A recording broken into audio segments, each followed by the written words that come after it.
आज जिस तरह से भारत के बहुत सारे मुसलमान अपने देश का साथ देने की बजाय भारत का विरोध करने वाले मुस्लिम देशों का साथ दे रहे हैं, उसका आभास देश के संविधान निर्माता डॉक्टर भीमराव अंबेडकर को आज से 77 वर्ष पहले ही हो गया था। इसलिए आज आप हमारी ये बात जरूर ध्यान से सुनिएगा, क्योंकि जो आज आपके दिमाग में चल रहा है वो डॉक्टर भीमराव अंबेडकर के दिमाग में 77 साल पहले चल रहा था। वर्ष 1945 में, आजादी से 2 साल पहले, उन्होंने एक पुस्तक लिखी थी जिसका नाम था पाकिस्तान और भारत का विभाजन। पुस्तक आपकी स्क्रीन पर है। मैं भी उस पुस्तक के कुछ अंश लेकर आया हूं आज, और इसमें कई बहुत महत्वपूर्ण बातें लिखी थी उन्होंने जो आज पूरे देश को पता होना चाहिए। जैसे इसके पेज नंबर 297 पर डॉक्टर अंबेडकर लिखते हैं, भारत चाहे मुस्लिम शासन के अधीन ना हो, लेकिन भारत के मुसलमान भारत को दारुल हर्ब मानते हैं, ना कि दारुल इस्लाम। दारुल इस्लाम का मतलब होता है इस्लाम का घर, और दारुल हर्ब का अर्थ होता है युद्ध का घर। यानी डॉक्टर अंबेडकर कहते थे कि भारत के मुसलमान भारत को इस्लाम का घर नहीं, युद्ध का घर मानते हैं। इस्लामिक सिद्धांतों के अनुसार उनके लिए जिहाद की घोषणा करना पूरी तरह न्याय संगत है। और इसी पुस्तक में अंबेडकर लिखते हैं कि भारत के मुसलमान सिर्फ जिहाद की घोषणा ही नहीं कर सकते, बल्कि उसकी सफलता के लिए विदेशी इस्लामिक ताकतों की मदद भी ले सकते हैं। और अगर विदेशी मुस्लिम ताकतें जिहाद की घोषणा करना चाहती हैं तो इसमें भारत के मुसलमान उनकी सहायता भी कर सकते हैं। भारत के मुसलमानों के लिए ये विचार डॉक्टर अंबेडकर के थे, हमारे नहीं है। इस पुस्तक में उन्होंने ये भी बताया था कि भारत के मुसलमान कभी भी अपने देश के लिए ईमानदार साबित नहीं होंगे।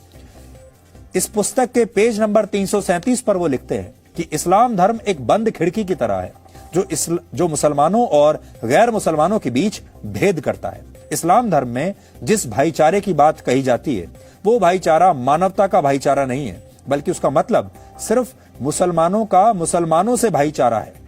अंबेडकर ये भी लिखते हैं कि मुसलमानों के भाईचारे का फायदा सिर्फ उनके अपने लोगों को ही मिलता है, और जो गैर मुस्लिम हैं यानी हिंदू हैं उनके लिए इस्लाम में सिर्फ घृणा और शत्रुता ही बची है। इसके अलावा इसी पन्ने पर यह भी लिखा है कि मुसलमानों की वफादारी उस देश के लिए नहीं होती जहां वो रहते हैं, बल्कि उनकी वफादारी अपने धर्म के लिए होती है जिसका वो पालन करते हैं। और मौजूदा स्थिति में अंबेडकर की ये बातें बिल्कुल फिट बैठती हैं। मैं आपको पढ़कर भी सुना सकता हूं कि एग्जैक्टली उन्होंने ये क्या बातें लिखी हैं। 298 पेज नंबर मेरे पास है, इसमें वो लिख रहे हैं। और मैं आपको बता दूं, ये डॉक्टर अंबेडकर ने लिखा है, मैंने नहीं लिखा।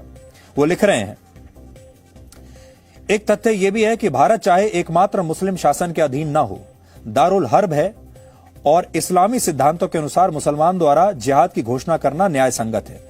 वो जिहाद की घोषणा ही नहीं कर सकते, बल्कि उसकी सफलता के लिए विदेशी मुस्लिम शक्ति की मदद भी ले सकते हैं। और यदि विदेशी मुस्लिम शक्ति जिहाद की घोषणा करना चाहती है तो उसकी सफलता के लिए सहायता भी दे सकते हैं। 337 नंबर पेज पर वो लिखते हैं जो अभी मैंने आपको बताया, इस्लाम एक बंद निकाय की तरह है जो मुसलमानों और गैर मुसलमानों के बीच जो भेद ये करता है वो बिल्कुल मूर्त और स्पष्ट है। और वो आगे इसके बारे में लिख रहे हैं कि इस्लाम का दूसरा अवगुण यह है कि यह सामाजिक स्वशासन की एक पद्धति है और स्थानीय स्वशासन से मेल नहीं खाता, क्योंकि मुसलमानों की निष्ठा जिस देश में वो रहते हैं उसके प्रति नहीं होती, बल्कि वो उस धार्मिक विश्वास पर निर्भर करती है जिसका कि वो हिस्सा है। दूसरे शब्दों में वो आगे लिख रहे हैं, इस्लाम एक सच्चे मुसलमान को भारत को अपनी मातृभूमि और हिंदुओं को अपने निकट संबंधी मानने की इजाजत नहीं देता। तो इसका मतलब यह है कि दुनिया भर में जो मुसलमान हैं, जो इस्लाम धर्म को मानने वाले लोग हैं, वो उनके पास मातृभूमि का जैसा कोई सिद्धांत नहीं है। वो मातृभूमि को नहीं मानते, वो सिर्फ इस्लाम को मानते हैं। और वो दुनिया में कहीं भी रहते हों, ये इस्लाम उन्हें एक साथ इकट्ठा करके रखता है। और यही बात भारत के मुसलमानों के बारे में भी है। वो शायद इसे अपनी मातृभूमि नहीं मानते और हमसे हजारों किलोमीटर दूर जो दूसरे मुसलमान बैठे हैं उन्हें अपना भाई समझते हैं।